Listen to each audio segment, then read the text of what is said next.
আমি কোরআনুল কারীমের 114টি সূরার মধ্য থেকে 103 নম্বর সূরা, ছোট একটি সূরা। এই সূরা আমাদের অনেকের মুখস্থ আছে। এই সূরাটি আপনাদের সামনে তেলাওয়াত করেছি। এই সূরার মধ্যে মাত্র 3টি আয়াত রয়েছে। এই সূরাটা যদিও ছোট, কিন্তু এর দাম অনেক বেশি, এর মূল্য অনেক বেশি। সাহাবায়ে কেরাম এই সূরাটি সব সময় তেলাওয়াতের মধ্যে রাখতেন, তারা সব সময় তেলাওয়াত করতেন। সাহাবায়ে কেরামের মধ্যে একজনের সাথে যদি অপর সাহাবীর সাথে সাক্ষাৎ হয়ে যায়, তখন তারা একে অপরকে এই সূরাতুল আসর শুনিয়ে দিতেন। যদি মরুভূমির মাঝখানে চলাচলের মধ্যে দেখা হয়ে যেত, তখন একে অপরকে এই সূরাতুল আসর শুনিয়ে দিতেন। কেন? এই সূরাতুল আসর শুনিয়ে তারা একে অপরকে ইসলামের প্রতি আহ্বান করতেন এবং সময়ের গুরুত্ব একে অপরকে স্মরণ করিয়ে দিতেন। হযরত ইমাম শাফি রাহমাতুল্লাহি আলাইহি বলেন, আল্লাহ সুবহানাহু ওয়া তাআলা এই সূরা আসরের মধ্যে খোলাসাতুল ইসলাম, ইসলামের সার নির্যাস কথাগুলো এই সূরাতুল আসরের মধ্যে ঢুকিয়ে দিয়েছেন। তার মানে হচ্ছে, কেউ যদি অন্য কাউকে সূরাতুল আসর শুনিয়ে দেয়, সে যেন গোটা ইসলামটা তাকে 3টি আয়াতের মাধ্যমে শুনিয়ে দিল। সুবহানাল্লাহ। ইমাম শাফি রাহমাতুল্লাহি আলাইহি তিনি বলেন, আল্লাহ সুবহানাহু ওয়া তাআলা আমাদের নবী মুহাম্মদুর রাসূলুল্লাহ সাল্লাল্লাহু আলাইহি ওয়াসাল্লামের উপর 114টি সূরা নাযিল করেছেন। যদি আল্লাহ 114টি সূরা নাযিল না করে যদি উম্মতের জন্য একটি সূরা নাযিল করতেন, সূরাতুল আসর, তাহলে এই সূরাতুল আসরকে সামনে রেখে যদি কিয়ামত পর্যন্ত আনেওয়ালা সমস্ত উম্মত যদি এই সূরাতুল আসরকে সামনে রেখে আমল করে, তাহলে তাদেরকে জান্নাতে নিয়ে যাওয়ার জন্য এক সূরায় যথেষ্ট হয়ে যেত। সুবহানাল্লাহ। মুহতারাম হাজিরিন, এই সূরার শুরুতে আল্লাহ সুবহানাহু ওয়া তাআলা শুরুতে তিনি একটি কসম খেলেন। আল্লাহ বলেন, ওয়াল আসর। আল্লাহ সুবহানাহু ওয়া তাআলা সূরাতুল আসরের শুরুতে তিনি কসম খেলেন। কিসের কসম খেলেন? কেন খেলেন? তিনি সময়ের কসম খেলেন। দুনিয়াতে এত এত বস্তু থাকার পরও আল্লাহ সুবহানাহু ওয়া তাআলা তিনি সময়ের কসম খেলেন। আসমান ছিল, আসমানের কসম খেলেন না। জমিন ছিল, জমিনের কসম খেলেন না। পাহাড় ছিল, তিনি পাহাড়ের কসম খান নাই। চন্দ্র সূর্য ছিল, এগুলোর কোনো কিছুরই তিনি কসম খান নাই। তিনি শুধুমাত্র কসম খেয়েছেন সময়ের কসম, কালের কসম, জামানার কসম। কেন খেলেন? আল্লাহ সুবহানাহু ওয়া তাআলা কসম খেয়ে বান্দাদেরকে জানিয়ে দিলেন, সময় অনেক মূল্যবান জিনিস। এই সময় যদি কোনো ব্যক্তি খারাপ কাজে ব্যয় করে নষ্ট করে, তাহলে সে ক্ষতিগ্রস্ত হবে। আর যদি সময়টাকে কাজে লাগিয়ে ভালো ভালো কাজ করে, তাহলে ওই ব্যক্তি সময়ের মূল্য দেওয়ার কারণে ওই ব্যক্তিও দামি হয়ে যায়। সুবহানাল্লাহ। এই কারণে শুরুতেই আল্লাহ সুবহানাহু ওয়া তাআলা সময়ের কসম খেয়ে পরবর্তী আলোচনা তিনি শুরু করেছেন। আল্লাহ বলেন, ইন্নাল ইনসানা লাফি খুসর,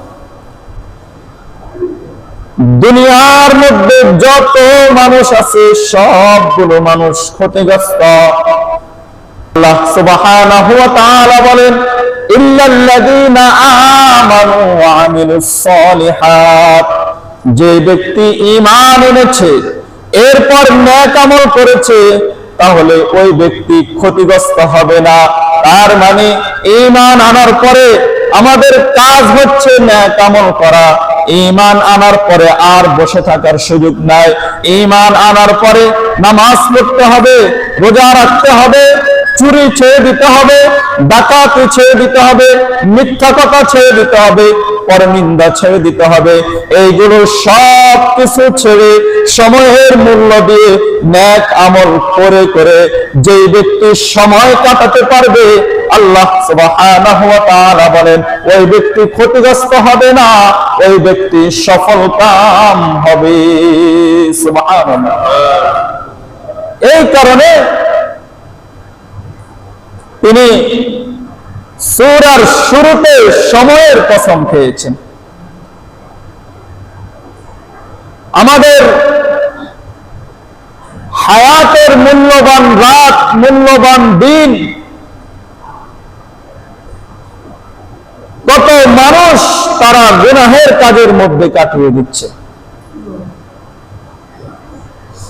জীবনের বহু রাত অনেকেই গান শুনে কাটিয়ে দিয়েছে, বহুদিন অনেকেই গুনাহের মজলিসে কাটিয়ে দিয়েছে। আল্লাহ সুবহানাহু ওয়া তাআলা কিছু কিছু মানুষকে তিনি রাতগুলোকে ইবাদতে কাটাবার সুযোগ করে দিয়েছেন, আবার দিনগুলোকে নেক আমলের মধ্যে কাটাবার সুযোগ করে দিয়েছেন। যাদেরকে আল্লাহ সুবহানাহু ওয়া তাআলা এই সুযোগটা দিয়েছেন, যারা এই নিয়ামত প্রাপ্ত হয়েছে, তাদেরকে আল্লাহ সুবহানাহু ওয়া তাআলা ভালোবাসার কারণে তারা তাদের রাত্রি এবং দিনগুলো নেক আমলের মধ্যে কাটিয়েছে। আগেকার উম্মতেরা হায়াত পেত লম্বা লম্বা, তারা লম্বা সময় ইবাদত করেছেন, কিন্তু আমাদের হায়াত সর্বোচ্চ 70 বছর যায়। 60-70 বছরের জিন্দেগি যদি এইভাবে কোন নিয়ম কানুন ছাড়া ইসলামের ভিতরে পরিপূর্ণ প্রবেশ না করে যদি কাটিয়ে দেই, তাহলে তো এই জীবন আমাদের ব্যর্থ ছাড়া আর কোনো কিছুই না। কোরআনের মধ্যে আছে হযরত নূহ আলাইহিস সালাম, তিনি ১৫০০ বছর তিনি হায়াত পেয়েছেন। তিনি ৯০০ বছর শুধুমাত্র মানুষদেরকে দাওয়াত দিয়েছেন। তাহলে তার যেরকম ১০৫০ বছর হায়াত, তিনি যেরকম ৯০০ বছর দাওয়াত দিয়েছেন, তার উম্মতরা এরকম লম্বা লম্বা হায়াত পেয়েছেন। আর আমাদের নবী শুধুমাত্র ৬৩ বছর হায়াত পেয়েছেন, যার কারণে তার উম্মতের হায়াতও এই ৬০ থেকে ৭০ বছরের মাঝখানে শেষ হয়ে যায়। মুহতারাম হাজিরিন, হযরত নূহ আলাইহিস সালামকে এক মহিলা এসে বলতেছেন, পয়গম্বর, আমার সন্তানদের জন্য আপনি একটু দোয়া করেন। আমার সন্তানেরা অকালে মৃত্যুবরণ করে, অকালে মারা যায়। আপনি একটু দোয়া করেন তারা যেন দীর্ঘ হায়াত পায়, লম্বা হায়াত পায়। নূহ আলাইহিস সালাম জিজ্ঞাসা করলেন, তোমার সন্তানেরা কত বছর হায়াত পেয়ে মারা যায়? ওই মহিলা বলে, পয়গম্বর, আমার কোন সন্তান 400 বছর হায়াত পেয়ে মারা যায়, কোন সন্তান 300 বছর হায়াত পাওয়ার পরে মারা যায়, কোন সন্তান 2 বছর হায়াত পাওয়ার পর মারা যায়। যে সন্তানগুলো 2 বছর হায়াত পাওয়ার পর মারা যায়, 200 বছর যে সন্তানগুলো হায়াত পাওয়ার পরে মারা যায়, সেই সন্তানগুলোর হচ্ছে অকালে মৃত্যু। আমাদের যেরকম 20 থেকে 30 বছরের মাঝখানে যদি মারা যায়, তাহলে বলা হয় কি অকালে মৃত্যুবরণ করেছে। ওই জামানায় যদি কোন সন্তান 200 বছর হায়াত পাওয়ার পর মারা যায়, তাহলে তাকে বলা হয় অকালে মৃত্যু।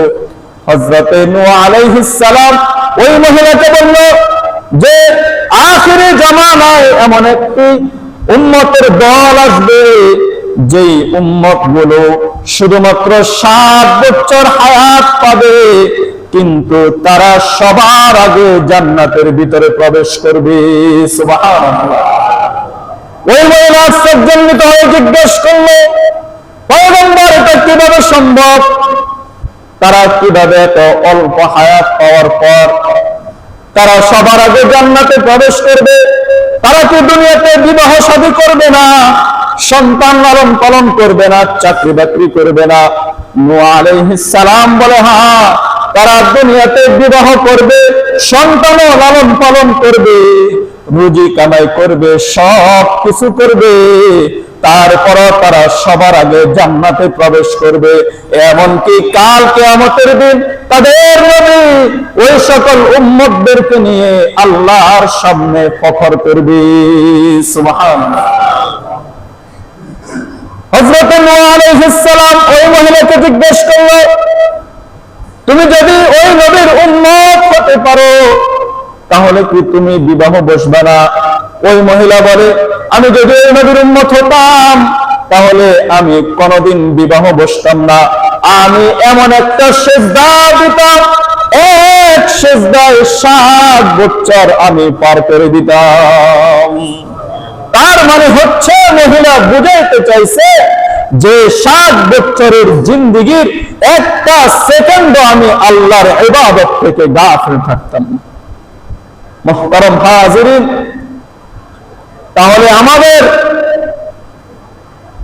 উম্মতের মধ্য থেকে মানুষগুলোর 7 বছরের জিন্দেগি কেমন কাটে? 7 বছরে 7টা 31st নাইট হয়, 7টা জন্ম দিবস পালন হয়, 7টা পয়লা বৈশাখ পালন হয়, এবং 40টা ম্যারেজ ডে পালন করে, নেতা নেত্রীর জন্ম দিবস, মৃত্যু দিবস এবং দলের প্রতিষ্ঠা বার্ষিকী পালন করতে করতে আমাদের রাতগুলো, দিনগুলো কেটে যায়, ঠিক কিনা? মুহতারাম হাজির, এইভাবে আমরা আমাদের রাত আর দিনগুলো, জন্ম দিবস, মৃত্যু দিবস এবং অন্যান্য দিবস আমরা পালন করতে করতে আমাদের রাত দিনগুলো গুনাহের মধ্যে কেটে যায়। আর দিবস পালন করা মানে যে সেখানে ওয়াজ মাহফিল হয় এমন নয়, সেখানে দিবস পালনের নামে গুনাহের কাজ হয়। কোথাও কোথাও নর্তকী এনে নাচানো হয়, গান বাজনার আসর হয়, মদ গাঁজার আসর হয়। এই আসরে বসতে বসতে আমাদের জিন্দেগিটা শেষ হয়ে যায়। মুহতারাম হাজিরিন, সময়ের কদর নাই, সময়ের মূল্য নাই যে আমার এত অল্প সময় হায়াত, এই হায়াতটা যদি আমি গুনাহের মধ্যে কাটিয়ে দিই, তাহলে তো আল্লাহ সুবহানাহু ওয়া তাআলা যেই কথা বলেছে যে মানুষ ক্ষতিগ্রস্ত, আমি তো ওই ক্ষতিগ্রস্তদের কাতারে পড়ে যাব। মুহতারাম হাজিরিন, এই কারণে সময়ের মূল্যায়ন করা, আমাদের আকাবিরগণ তারা সময়ের অনেক কদর করতেন। কেউ যদি তাদের সাথে কথা বলতে আসতেন, তিনি লম্বা কথা না বলে তারা সংক্ষিপ্ত ভাবে কথা বলতেন। কেমন আছেন, বাড়িতে কেমন আছে, ভালো আছেন, ঠিক আছে ভাই, হায়াত কম, জিন্দেগিটা সাজান, আপনি আপনার আমল করে আপনার জিন্দেগিটা সাজান, আমি আমার আমল করে আমার জিন্দেগিটা সাজান, এইটুকু কথা বলে শেষ। কোন গল্প নাই, কিচ্ছা নাই, কাহিনী নাই, আলোচনা সমালোচনা নাই, এতটুকু কথার মধ্যে শেষ, পৃথক হয়ে গেছে। কিন্তু আমাদের জিন্দেগিতে গল্প গুজব আর মানুষের আলোচনা সমালোচনা, গীবত পরনিন্দা, এগুলো করতে করতে আমাদের সময় চলে যায়। আসর থেকে মাগরিব কেটে যায়, মাগরিব থেকে এশা কেটে যায়, এশারের পরও গল্প গুজব করার পর রাতের 12টা বাজে যায় আমরা ঘুমাতে। মুহতারাম হাজিরিন, এই হচ্ছে আমাদের জিন্দেগির হালাত। এটা কেন হলো? যদি আল্লাহর ভয় থাকলে, সময়ের কদর থাকলে, তখন এই হালাত হতো না। মুখের দাবিদার আমরা, ঈমানওয়ালা, কিন্তু অন্তরে আমরা ভিন্ন চিন্তাধারা করি। যদি মুখ এবং অন্তর ঠিক থাকতো তাহলে আমাদের দ্বারা এই সকল কাজ সংগঠিত হতো না। মুহতারাম হাজিরিন, এই কারণে আল্লাহ সুবহানাহু ওয়া তাআলা কোরআনের মধ্যে ডাক দিয়ে বলেছেন, ইয়া আইয়ুহাল্লাযীনা আমানু, তিনি ডাক দিয়ে বলেছেন, হে আমার ঈমানদার বান্দা বান্দি। তিনি আমাদেরকে ঈমানদার বলে ডাক দিয়েছেন, তিনি ভালোবাসার ডাক দিয়েছেন, ভালোবাসা প্রকাশ করেছেন, আদরের ডাক দিয়েছেন, মোহাব্বত করে ডাক দিয়েছেন। যেমনই ভাবে পিতা তার সন্তানকে, ছেলেকে আপু বলে ডাক দিয়ে ভালোবাসা প্রকাশ করে, মেয়েকে আম্মু বলে ডাক দিয়ে ভালোবাসা প্রকাশ করে, আল্লাহ সুবহানাহু ওয়া তাআলা বান্দাদেরকে ঈমানদার বলে তিনি ভালোবাসা প্রকাশ করলেন, তিনি মোহাব্বতের ডাক দিলেন। এই ডাক দেওয়ার মানে হচ্ছে তিনি আমরা যে ঈমান এনেছি, ঈমানটা গ্রহণ করেছেন, যার কারণে আমাদেরকে ভালোবাসার ডাক দিয়েছেন, ইয়া আইয়ুহাল্লাযীনা আমানু। এইভাবে আল্লাহ সুবহানাহু ওয়া তাআলা কোরআনের এক জায়গা নয়, দুই জায়গা নয়, তিন জায়গা নয়, আল্লাহ সুবহানাহু ওয়া তাআলা কোরআনের 88 জায়গার মধ্যে আমাদেরকে ঈমানদার বলে ডাক দিয়েছেন। ডাক দেওয়ার পর আল্লাহ সুবহানাহু ওয়া তাআলা বলেন, ইয়া আইয়ুহাল্লাযীনা আমানুত্তাকুল্লাহ হাক্কা তুকাতিহি, তোমরা আমি আল্লাহকে ভয় করার মতো ভয় করো। অর্থাৎ শোনো না, তুমি আমি আল্লাহকে তোমরা ভয় করো, শোনো না ভয় করো। আমাদের ভিতরে কি শোনো না আল্লাহর ভয় আছে? আমাদের ভিতরে কারো কারো ভিতরে 12 আনা আল্লাহর ভয়, কারো কারো ভিতরে 13 আনা আল্লাহর ভয়, কারো কারো ভিতরে আরো কম 8 আনা 6 আনা আল্লাহর ভয়। 16 আনা আল্লাহর ভয় না থাকার কারণে আমরা দাঁড়িয়ে রাখি না, 16 আনা আল্লাহর ভয় না থাকার কারণে মাথায় টুপি দিই না, 16 আনা আল্লাহর ভয় না থাকার কারণে নামাজ পড়ি না, 16 আনা আল্লাহর ভয় না থাকার কারণে গীবত করি, 16 আনা ভয় না থাকার কারণে আমরা পরনিন্দা করি, 16 আনা ভয় না থাকার কারণে সুদ খাই, ঘুষ খাই, মা বাবাকে গালি দিই, মা বাবার সাথে আমরা অসৎ ব্যবহার করি। এর কারণ হচ্ছে 16 আনা ভয় আমাদের ভিতরে না থাকা। যদি 16 আনা ভয় অন্তরের ভিতরে চলে আসতো তাহলে আমাদের সব কিছু সুন্দর হয়ে যেত, আমলের ভিতরে আমাদের পরিবর্তন চলে আসতো। মুহতারাম হাজিরিন, আজকে 16 আনা ভয় না থাকার কারণে গোপনে গোপনে গুনাহ বেড়ে গিয়েছে। আরো 30 বছর আগে মানুষের ঘরের ভিতরে গোপনে গুনাহ করার সুযোগ পেত না, কিন্তু বর্তমান জামানার হালাত যে ঘরের ভিতরে শুয়ে শুয়ে গুনাহের মধ্যে লিপ্ত। কারণ গুনাহের যন্ত্র নিয়ে ঘুমায়, যার কারণে ঘুমানোর সময় ছবি দেখে, গান শুনে এবং উলঙ্গ দেহায়াপনা অন্যান্য জিনিস দেখতে দেখতে ঘুমিয়ে যায়, যার কারণে তার কদর কেটে যায় গুণের মধ্যে এবং গোটা রাত কেটে যায় গুনাহের মধ্যে। মুহতারাম হাজিরিন, যুব সমাজ আজকে এই গুনাহের মধ্যে ডুবে আছে, গোপনে গুনাহের মধ্যে। চরিত্র খারাপ হয়ে যাচ্ছে, কারণ মা বাবা ঘুমায় এক রুমে আর যুবকরা ঘুমায় ভিন্ন রুমে। ওই রুমের ভিতরে কি করতেছে না করতেছে মা বাবাও দেখে না, যার কারণে যুবকরা মন ভরে সারা রাত গুনাহের মধ্যে লিপ্ত থাকে। মুহতারাম হাজিরিন, এই কারণে মা বাবা গুলো সতর্ক হওয়া দরকার। আমার সন্তান রাত্রের বেলা ঘুমাচ্ছে কিনা সেটাও খবর রাখা দরকার, তখন গোপনে গুনাহ কমে যাবে। হাদিসের মধ্যে হযরত হুযায়ফাতুল ইয়ামান রাদিয়াল্লাহু তাআলা আনহু বলেন, যে ব্যক্তি গোপনে গুনাহ করবে, এই গোপনে গুনাহের কারণে সে যদি প্রকাশ্যে নামাজ পড়ে, রোজা রাখে, অন্যান্য আমল করে, কিন্তু গোপনে গুনাহের কারণে তার এই প্রকাশ্য আমলগুলো রিয়া হিসাবে ধরা হবে।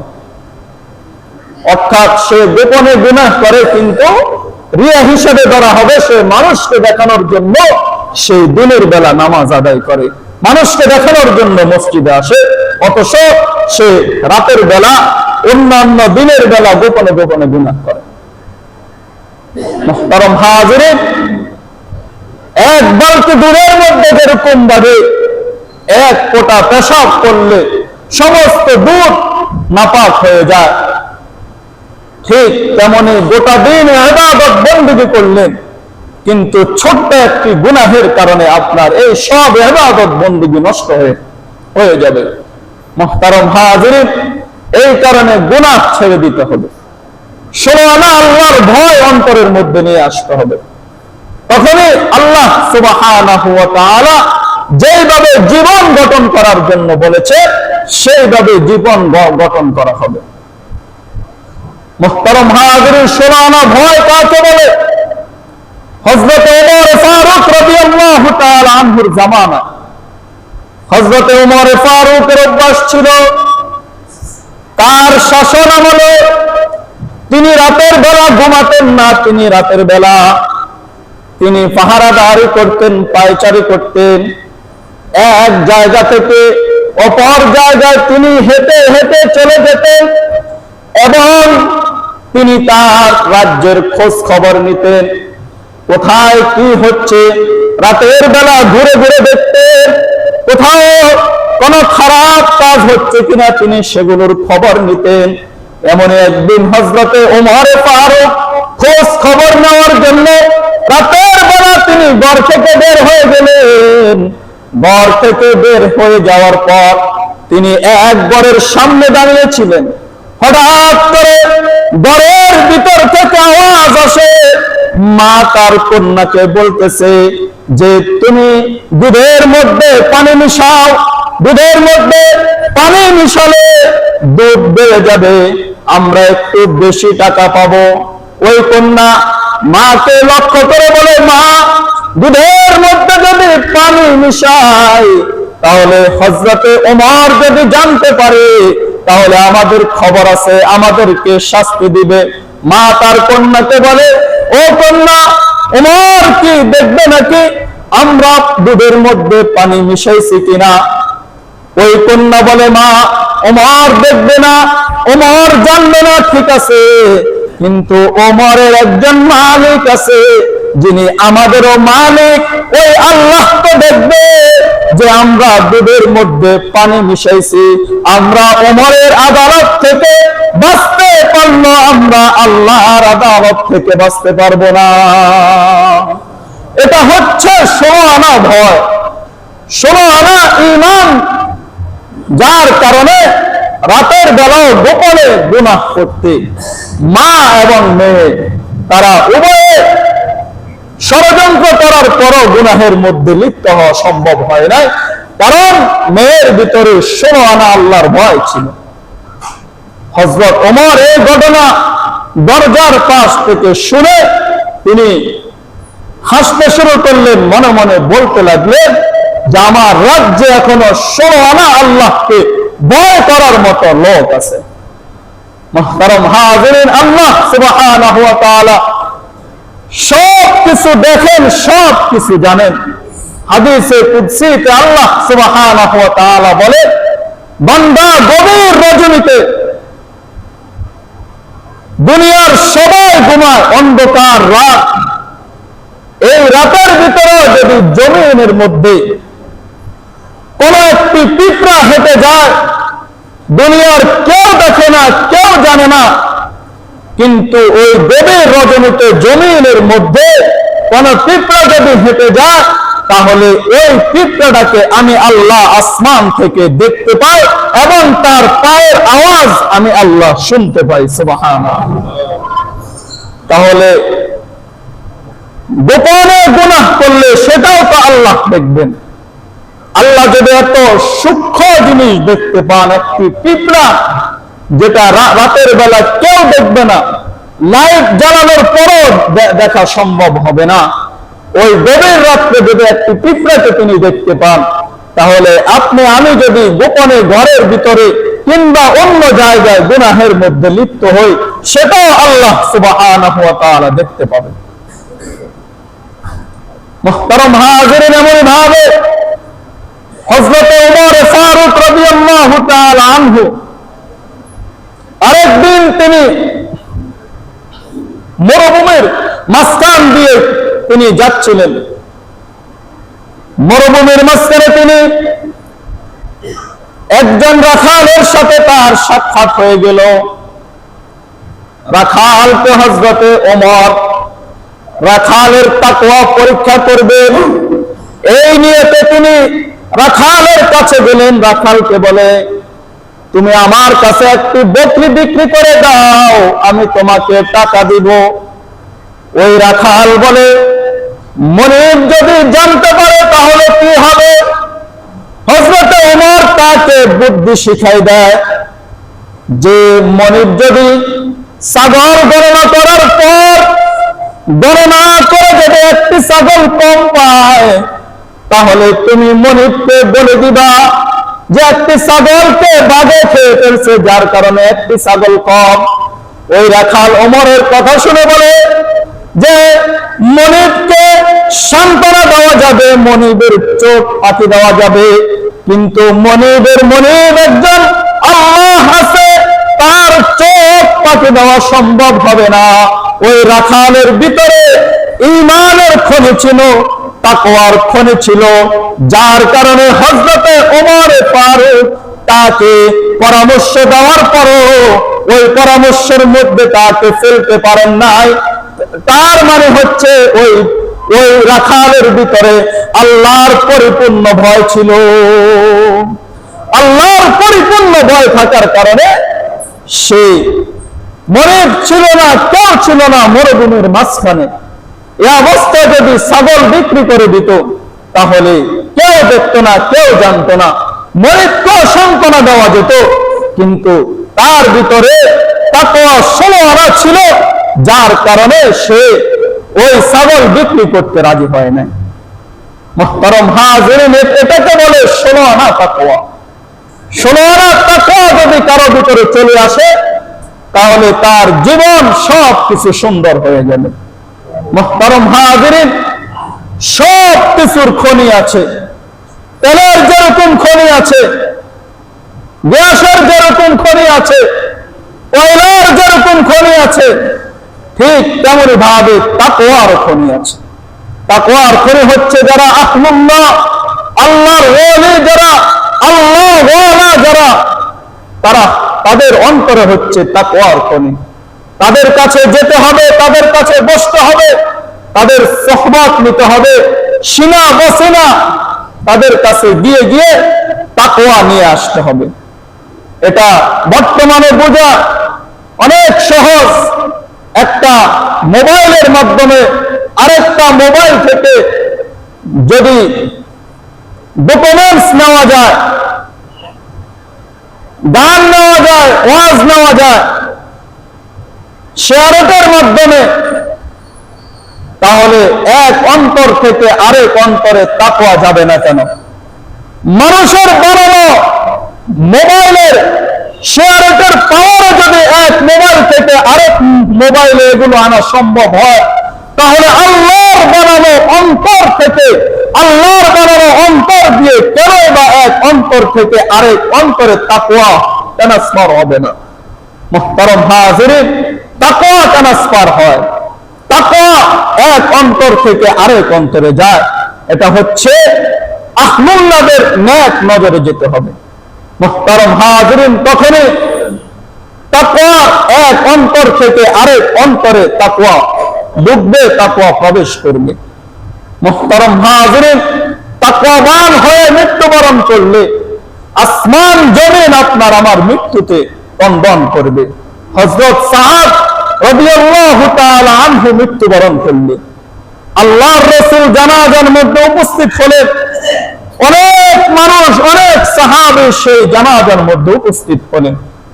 আল্লাহর রাসূল, এত মানুষ ছিল যার কারণে তিনি ভালোভাবে দাঁড়াবেন সেটাও তিনি পারতেছেন না।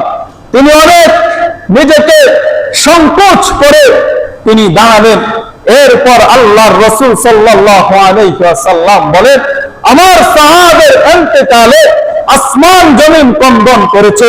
সাহাবের তাকওয়া, সাহাবের ঈমান, সাহাবের কত পবিত্রতার কারণে শুধুমাত্র আসমান ক্রন্দন করেছে এমন নয়, আল্লাহর আরশ 3 দিন পর্যন্ত সাহাবের মৃত্যুর কারণে কান্না করতেছে। সুবহানাল্লাহ। মুহতারাম হাজিরিন, এই হচ্ছে নেককারদের মৃত্যুতে আসমান জমিন এবং আল্লাহর আরশ পর্যন্ত ক্রন্দন করে। এই কারণে আমাদের ভিতরে তাকওয়া অর্জন করতে হবে। 16 আনা তাকওয়া যদি অন্তরের ভিতরে প্রবেশ করে, তখনই আমরা আল্লাহ সুবহানাহু ওয়া তাআলার সমস্ত বিধান পালন করা সহজ হয়ে যাবে।